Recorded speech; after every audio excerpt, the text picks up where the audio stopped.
অবৈধভাবে বাংলাদেশে যাওয়ার আগেই 4 বাংলাদেশিকে আটক করল বিএসএফ। গ্রেপ্তার করে বসিরহাট আদালতে পাঠালো স্বরূপনগর থানার পুলিশ। আপনারা দেখছেন সেই বিশেষ মুহূর্তে ধারণকৃত ভিডিও চিত্র আজকের স্বরূপনগর পত্রিকার অনলাইনে।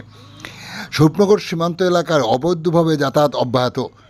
গতকাল বিকালে ভিন রাজ্য থেকে এসে তারালি ও হাকিমপুর সীমান্ত দিয়ে অবৈধভাবে বাংলাদেশে যাওয়ার আগেই 143 নম্বর ব্যাটালিয়নের বিএসএফের কর্তব্যরত জওয়ানরা তাদেরকে আটক করে জিজ্ঞাসাবাদে তাদের নিকট কোনো বৈধ প্রমাণ না পাওয়ায় গতকাল রাত্রেই ওই 4 অভিযুক্তকে স্বরূপনগর থানার পুলিশের হাতে তুলে দেয় বিএসএফ। পুলিশ তাদেরকে গ্রেপ্তার করে। আজ 8ই অক্টোবর সকালে ওই 4 বাংলাদেশিকে বসিরহাট মহকুমা আদালতে পাঠায়।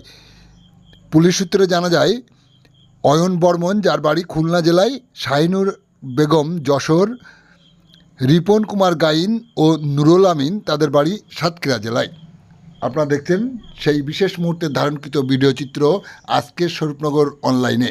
আমাদের সাথে থাকুন, ভালো লাগলে চ্যানেলটি সাবস্ক্রাইব করে